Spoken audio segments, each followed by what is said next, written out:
something to celebrate. I believe it was yesterday, we had our serve day. And we were able to go to the Poema houses and one of the houses in Waldorf. And we were able to help out with one of the restoration houses. It was amazing. That's one of the many things in Charles County and beyond that we're partnered with. And again, I just want to say thank you, because not only to those of you who went out and served and got your hands dirty and moving stuff and doing all the stuff that was there, right? But also thank you to everybody here who is giving, because that's how we're able to stay connected and to be able to do so much with ministries like that. So today we are going to continue in our series, Hit the Reset. The first week we talked about a spiritual reset, and then last week Pastor Mike hit you with a physical reset. Today we are going to talk about a relational reset or a marital reset. All right, we're going to talk about marriage today. Now, I want to pause for just a minute, because there's some of you in the room, there are lots of different reactions, feelings that are going on inside your heads right now. There's some of you that are like, yes, I'm married, or I'm engaged, I'm thinking about being married, whatever. And I'm so excited to hear this, because the Word of God is good, and if the Bible talks about marriage, that means it's good, right? Amen. There are some of you in the room who are like, well, I'm single, or I'm divorced, so I guess this isn't for me. Let me stop you, because that's not true, all right? First, let me tell you, everything that is in the Bible is for you. Somebody say amen. Everything that God places in this Bible is for our learning, for our growing. And here's the thing. If you're single right now, and it is in God's plan and in your plans as well, to be married someday, it is much better to start learning and growing now, because you don't want to wait until you're taking the test to start studying. Somebody say amen. All right? So if you are single right now, but you're planning on being married, then you need to know this, all right? If you're single right now and you're thinking, well, I'm not planning on being married, so I guess this isn't for me. Wrong again. Let me tell you why. It's because even if you are not planning on being married at some point in your life, there are people in your circle who are married. There are people in your circle who you have influence over, who will come to you at some point, and you need to be able to speak into their life with the Word of God. So, hope we all get it, that this is for you. No matter who you are, no matter where you are in your marriage or in your singleness, this word is for you. We're going to take some time, and we're just going to go through, we're going to hop through the life of Abraham and Sarah. All right, so in the early writings, their names were Abram and Sarai, all right, until God later on changes their name. So you'll hear myself and Pastor Mike kind of swapping those out. It's Abraham and Sarah, all right? We all know that story. So we're going to hop through different parts. Here's what I'm going to encourage you to do. I'm going to encourage you to take a notepad, whether it's on your phone or whether you have a physical notepad, jot down these scripture references, okay? Because this takes place over a lot of chapters in Genesis. And I'm not going to take the time to read every word in every chapter. You're welcome, all right? We're just going to go through this. I encourage you, write it down and read it on your own time, all right? So we're going to read some parts, and we're going to spend time talking about it, because we talk about Abraham in the church a lot. We talk about how he was faithful to God and how God was faithful to him and how this covenant was made, and it's a beautiful thing, and all that's true and good, but I need to point something out. Abram was married. Abraham was married when this happened. And so it began to have a thought in my head of, what do we see in the Bible about this epic journey that these two went on together and the effects that it could have had on their marriage? So that's what we're going to dive into today. We're going to start in Genesis chapter 12.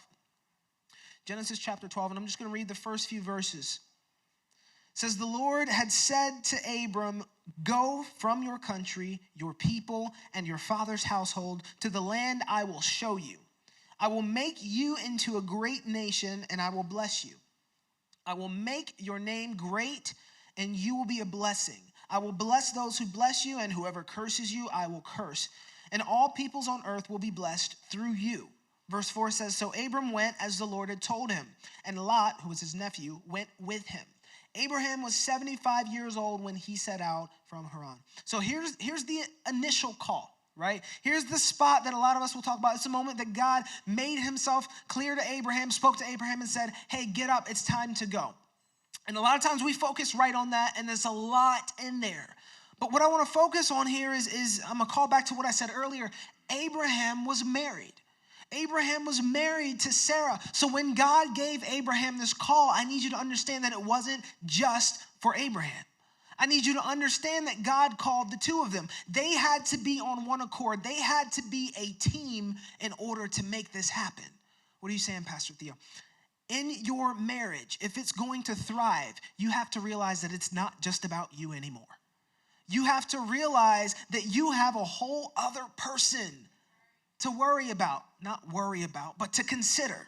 You have to realize that it's not just you. I'm gonna just be honest with y'all. This was a tough one for me. All right, my wife and I in March, we will be going on 6 years of marriage. And look, life is good. Life is great. The Bible says, a man who finds a wife findeth a good thing. Somebody say amen.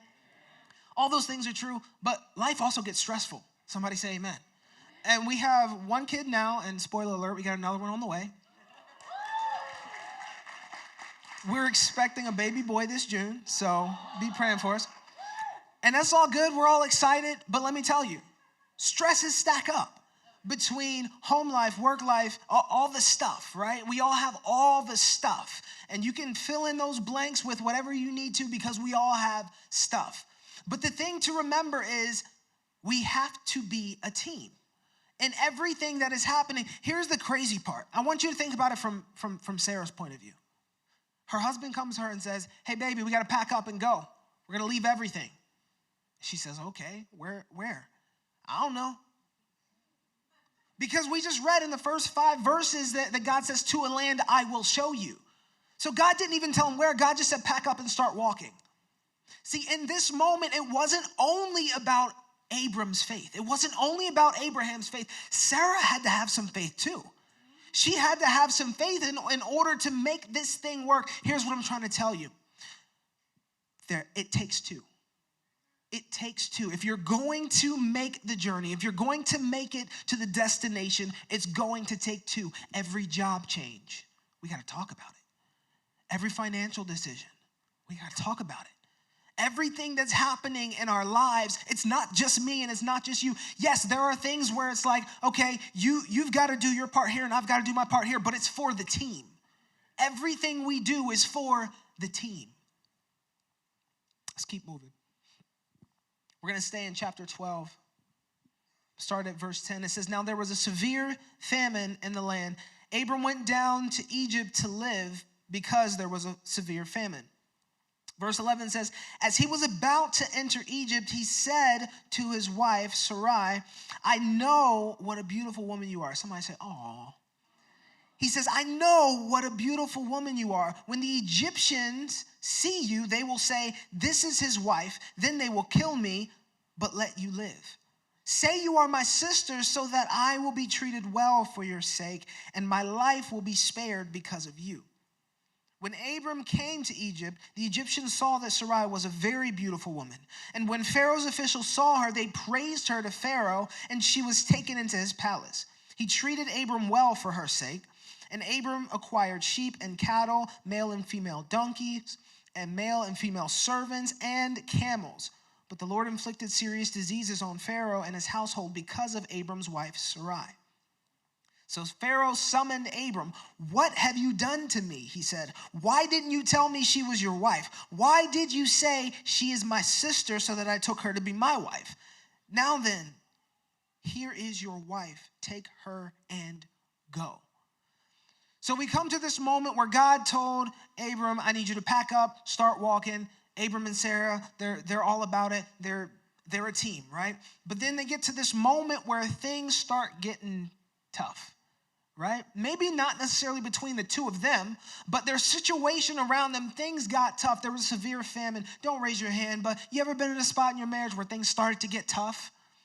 Maybe not between the two of you, but in your circumstances around you, this is where they're at. There's a famine in the land, and when they go down, we see something in Abram, and that's a little bit of this cowardice.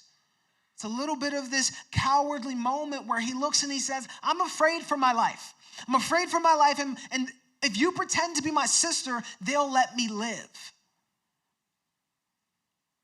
What ends up happening is that God ends up inflicting diseases because of what Abram and Sarah had devised, the plan they had devised. It's this plan that takes place because Abram was afraid.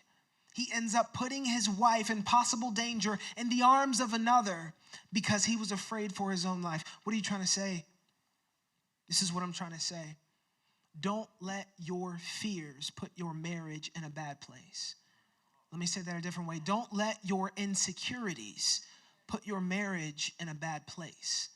See, because there are moments, we all have past traumas, we all have past hurts, we all have things that we're trying to get over. But the moment that you let that thing blow up to bigger than it is, you'll end up putting yourself, your loved ones, your marriage in a bad space. See, we see this moment of fear that happens all because of the insecurity, all because of the fear. This was a tough one for me as well. My wife and I, we did our first 2 years of dating. We were long distance. And she was away at college, and I was back home in Delaware. And let me tell you, I was the jealous one, all right? Out of the two of us, I was the jealous one. So I can remember we had conversations. Okay, since we're doing long distance, are you comfortable with this? Are you comfortable with that? Just trying to figure each other out, right? And I remember this one time I called her and I said, hey, are you comfortable if I study with a female classmate in the library? She goes, yeah, I don't care. Like, I'm not worried about that. I trust you. Okay, cool. Y'all, let me tell you, and you're going to think this is silly, but it's the truth. There was one time she had to go to Walmart, and she went with a friend, a classmate, a guy classmate. Y'all, I was mad. I was mad that she went to Walmart with this other man. Not only that, but on the way there, he stopped to the car wash, and that was her first time going through an automatic car wash. Don't ask me why it was her first time going through an automatic car wash, but it was. And y'all, when I tell you I was mad, I thought to myself, he stole one of my firsts. I had the opportunity to take her through the car wash for the first time. Y'all, I was heated. And it was silly, it was petty, right? But in that moment, I recognized something about myself that I had to realize. I had to take a stand. I had to address this thing because I knew that if this woman is to become my wife and I let this insecurity in me blow up, it can put our marriage in a bad spot. Don't let your fears, don't let your insecurities cause you to hang your marriage out to dry. We're going to keep moving. I got to keep moving. Y'all can stay here for a while. But I'm gonna be good. Chapter 16. All right. Now this is one you're going to want to read this whole chapter, okay? It says, now Sarai, Abram's wife, had borne him no children. Remember, this is a big deal because God had promised that a whole nation was going to be brought through them. And yet, nothing has happened yet. It says that she's borne him no children, but she had an Egyptian slave named Hagar. So she said to Abram, the Lord has kept me from having children. Go sleep with my slave. Perhaps I can build a family through her. Abram agreed to what Sarai said. So after Abram had been living in Canaan 10 years, Sarai, his wife, took her Egyptian slave Hagar and gave her to her husband to be his wife. He slept with Hagar and she conceived. When she knew she was pregnant, she began to despise her mistress. Then Sarai said to Abram, you are responsible for the wrong I'm suffering. I put my slave in your arms, and now that she knows she is pregnant, she despises me. May the Lord judge between you and me. This moment, chapter 16, we see the compromise. We see the compromise. Them as a couple, they compromise on God's original plan, all right? This compromise is dangerous, okay? We saw where there was a bit of a compromise where this cowardly kind of comes out of Abram. Now, in this moment, we see that Sarai is impatient. It's her impatience that drives her to this plan of, hey, why don't you just go sleep with my handmaiden and maybe I can build a family through her, right? I've told y'all before, if you like soap operas, read the Old Testament, all right? It's some stuff in there, right? But she devises this plan where she's like, go sleep with my handmaiden, and at least maybe I can raise a family through her. This is her being impatient to what God had already promised them. This is her being impatient. Y'all, don't let your impatience drive a wedge in your marriage. Don't let your impatience drive you to make decisions that are going to be lasting consequences. Now, I know what you're thinking. You're thinking, well, that ain't going to happen. Some of y'all women in here are like, I wish my husband would try to bring in another woman and ask, can you marry, and can we marry extra woman? Some of y'all are like, no, that's not going to happen, right? I'm not going to compromise that way, but we compromise in other ways. We'll compromise as a couple and cheat on our taxes a little bit. We'll compromise in ways like when God has promised us that if you follow these steps and you do what I tell you to do, you'll have a fulfilling marriage. And we get tired, we get impatient of God working on that spouse of ours. So we'll compromise and say, I'm done trying to engage with them. I'm going to go engage with this bottle of wine. I'm going to go engage with insert your favorite alcohol because I'm just tired of this person. Right?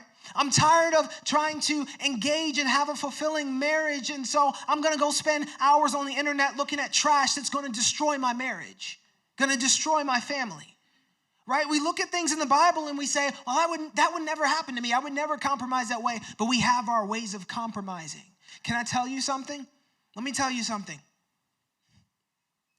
There are no substitutions for the promises of God. Because every time you try to substitute something, it's not going to fill you. And not only that, but it's going to have lasting consequences.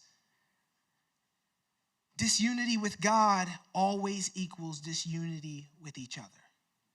When you and or your spouse decide to go outside of the call of God and you are no longer in unity with God, it's always going to lead to disunity with one another.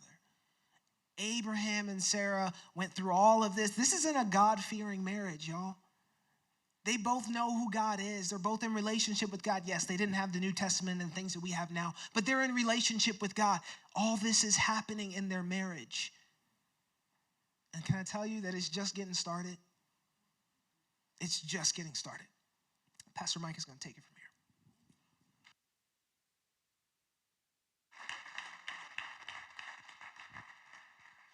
So how many of you have heard of the couple that was struggling in their marriage? And the husband went and bought a lottery ticket and came back and looked at his wife and said, what would you do if I won the lottery? Her answer was, I'd take half of it and leave you. He said, well, this is worth $12. Here's $6. Take care of yourself.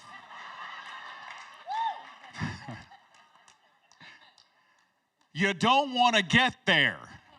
Everybody all right? Now, let me just say, I know some of you are like, okay, good, the old man's speaking. I mean, 6 years married, come on, the honeymoon's not over yet.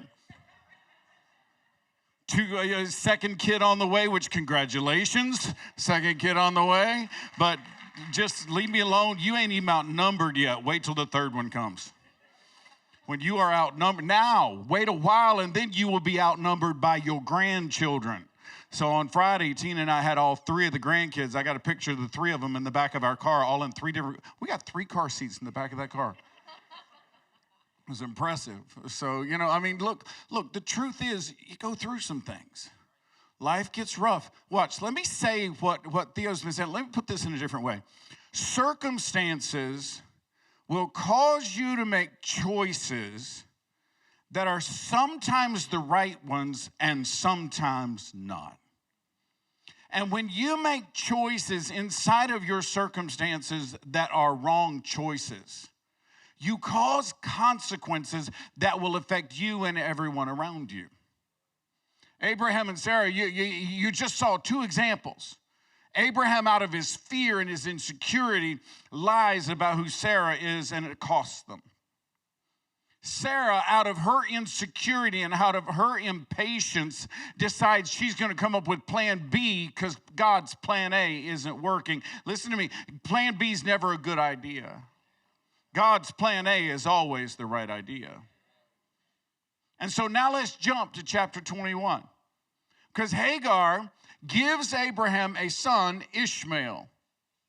And then God comes through. Can somebody just say amen to the fact that God always comes through? It may not be when you expect it. It might be when you think it's impossible. The Bible tells us by the time Sarah becomes pregnant, Abraham is 100. Good Lord. And Sarah is 90. Oh, my word. I mean, y'all, can I be honest? I am 56, and we were at dinner with our 6-pack, a whole bunch of us the same age, out to dinner last night. I can't figure out, y'all, I've been working out. Right? Like I can do breaking it up in groups like 120 sit-ups, right? But I can't sit up in the bed with one of the grandkids on my chest. Why can't I do that? I can't get up off the floor without rolling over and getting on my, y'all, 100, and he's gonna have a baby. But that's what happened. And God gives Sarah, God answers his promise and gives Sarah a child, Isaac. Chapter 21, verse 8. When the child grew and was weaned, this is Isaac, and by weaned it does not mean what you think it means. I can't think of a nice way to say it. It doesn't mean what you think it means. It means this child has come to the point that there's independence to this child. So think 5, 6, 7 years old. Think that old. And then they're going to have a party. When the child was weaned, and on the day that Isaac was weaned, Abraham held a great feast. But Sarah saw that the son whom Hagar the Egyptian had borne to Abraham was mocking. And she said to Abraham, get rid of that slave woman. She's not even going to call her by her name now. Her name is gone. It's not Hagar anymore, my servant. It is that slave woman. Remember before she said, take my servant Hagar. Well, now we've gotten all the way to that slave, that woman. Get rid of that slave woman and her son, for the woman's son will never share in the inheritance with my son Isaac. Understand this. She is making a statement that's not even hers to make. In an ancient culture, she doesn't have the authority to make this decision. And yes, she does. You said, well, then why doesn't Abraham just be the man and stand up? Because, y'all, I don't care what culture you're in. The man might be the head of the house, but the woman has always been the neck. Can I get a hello? Holds him up and tells him what he's going to look at. I mean, the truth is she's got authority here, but a choice has been made. Here's what I need you to know. When circumstances cause you to make poor choices, everybody listen to me. This is going to happen, okay? Just stay with me. This is going to happen. Poor choices always mock our promises. Your poor choices in life will mock the promises God has given you. You say, well, what does that mean? It means God will still answer. God will still come through. God's promises are true even when his servants are idiots. Y'all all right? God's promises will always come to pass, but our poor choices will try to mock those promises that God has given us. There are easy examples in history. There are easy examples in modern history. I'll give you two, and I'll pick on both teams so nobody gets mad at me, all right? Richard Nixon did some great things as president. He did. Look it up. Some of y'all are like, how dare you say that? Look it up. He did some great things as president, but all you remember him for is Watergate. His poor choices mock his promise. Bill Clinton did some great things as president. And all you remember is, I did not have y'all.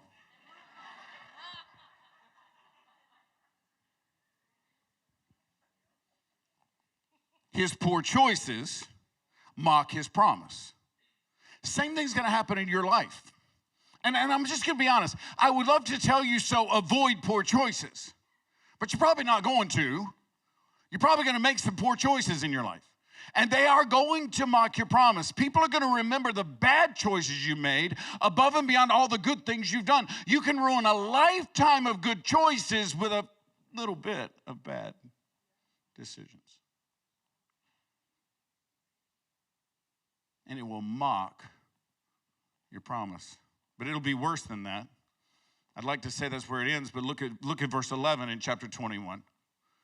It says, the matter distressed. Remember, Sarah says you got to get rid of her. She's got to go. So the matter distressed Abraham greatly because it concerned his son. He has a real love for these two. And all of a sudden, Sarah says they got to go. But God said to him, do not be so distressed about the boy and your slave woman. Listen to whatever Sarah tells you. Listen to what, oh my word, to the men in the room. This is in the Bible. You say, well, Sarah is the woman. Y'all, do you realize there are modern churches that do this whole the man is in charge and the woman needs to walk like 2 steps behind him, bowed down? Yeah, come on now. That's not even what God says. God says, listen to what Sarah told you. I have this thing I do at weddings. When we do weddings, and if Tina is the wedding director, so here's the thing we do. We try to make this go very smoothly. We want it always to go smoothly, right? And everybody loses their mind on the day of a wedding. So what you want to do is you don't want to have them think at all. So what we do is we say, I get them all together, I get them up front, I said, Tina's going to line you up, and then we're going to back it out, and then you're going to come back in, and then we're going to back it out, we're going to come back in, then we'll be done, okay? So I said, here's what you're going to do. Everybody listen to me. If you're in the wedding party, listen to me. Until you get here, do everything Tina tells you to do. Don't think, do what Tina tells you to do. When you get here, do everything I tell you to do. Don't think, do what I tell you to do.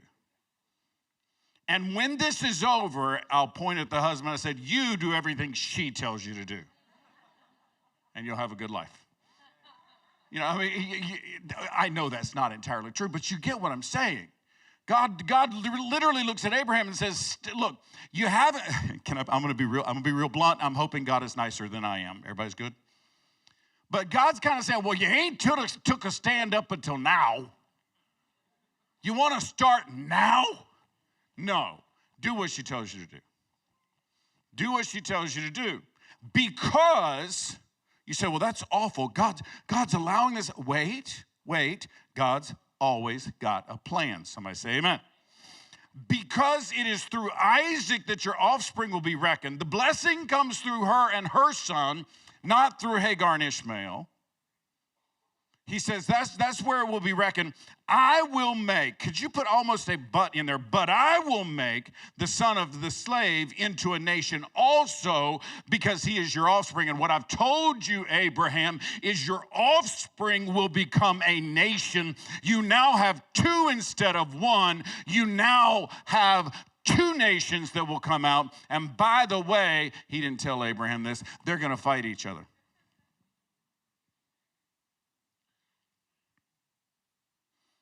Your poor choices will mock your promises. And your poor choices will require some really tough decisions. Your poor choices may well require you to let go of some things that you love dearly. Your poor choices will cause pain in your life that did not have to be there, that God did not plan to be there, and God did not want to be there. Your poor choices will cause some very tough decisions in your life. And the story continues. He sends Hagar away. Verse 14, early the next morning, Abraham took some food and a skin of water and gave them to Hagar. He set them on her shoulders and then sent her off with the boy. She went on her way and wandered in the desert of Beersheba. When the water in the skin was gone, she put the boy under one of the bushes. Then she went off and sat down about a bow shot away, for she thought, I cannot watch the boy die. And as she sat there, she began to sob. Now, I want you to stop, and I want you to just think about Hagar for just a minute. I'm not arguing Hagar did nothing wrong. Hagar has obviously not handled herself well. As soon as she found out she was pregnant, she kind of was mocking towards Sarah, which, by the way, in an ancient world is common. People would have looked at her and thought, yeah, well, okay, but Sarah doesn't have kids. That is, not being able to have children would have dishonored Sarah and disgraced her in ways that you can't even imagine. And so Hagar didn't handle that well. Hagar allowed her son to mock Sarah's son. So Hagar has not made all the right choices, but let's be real honest. Hagar did not get here by any choice of her own. She's in a situation now that's not of her own making. And she's got to lean on a God who's made a promise to someone, stay with me, who's made a promise to someone who has wronged her. But somehow the promise to someone who has wronged her is now transferred to her. Watch what happens. she starts to sob. Verse 17, God heard the boy crying. And the angel of God called to Hagar from heaven and said to her, "What's the matter, Hagar? Do not be afraid. God has heard the boy crying as he lies there. Lift the boy up and take him by the hand, for I will make him into a great nation. You will, can you hear this way, Hagar? You will be the mother of a nation."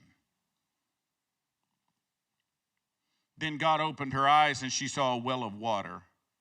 She went and filled the skin with water and gave the boy a drink. And God was with the boy as he grew up. He lived in the desert and became an archer, and while he was living in the desert of Paran, his mother got a wife for him from Egypt. Your poor choices will always mock your promise.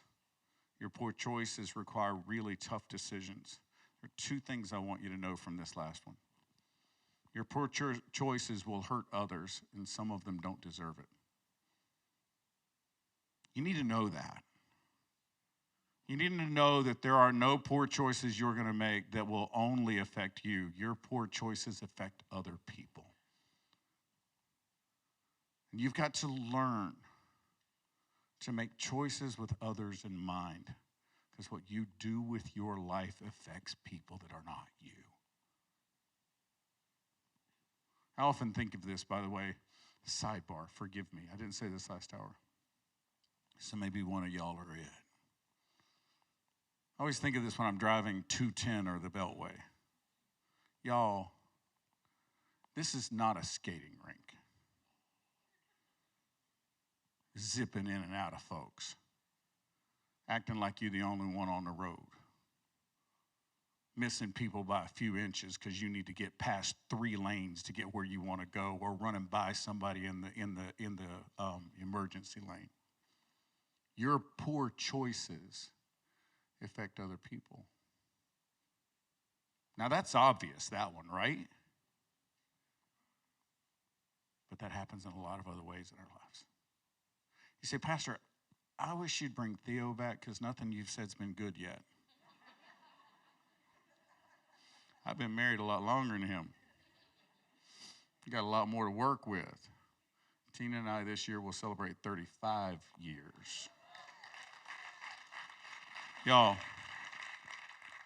I got socks older than Theo's marriage that I still wear. Y'all, come on now. I got ties older than Theo, but I don't wear ties. But here's the point. Here's what I want you to know. After all these years, yeah, marriage gets a lot tougher than not being there for the first car wash.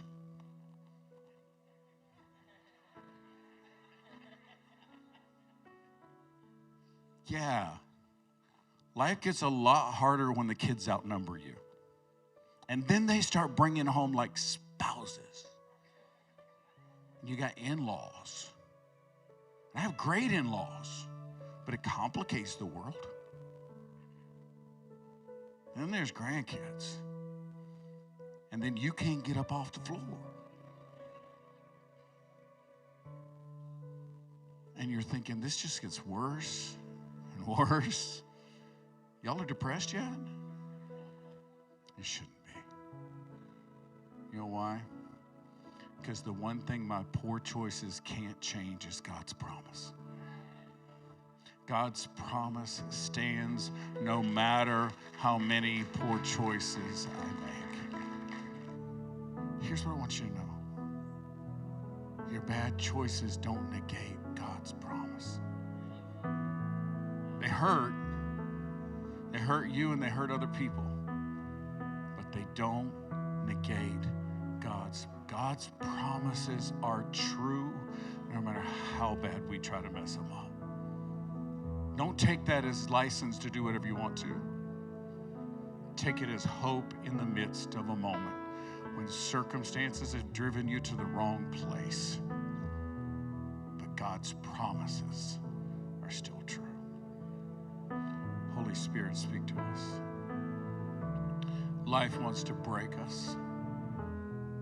Life wants to leave us on the side of the road. But your promises your promise in our life, your promise in our family, your promise in our future. We stand on that. We trust that. We believe in that. God, set us free. Set us free from our bad choices. Set us free from our sense of failure. God, thank you for what you're doing.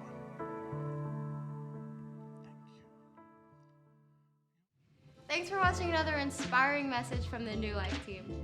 We pray that the message you just heard inspires you to grow deeper in your love for God and for others. Here at New Life, that's why we exist. If you'd like to take a step to grow in that walk, click the link in the description and fill out the connection card. See you next time.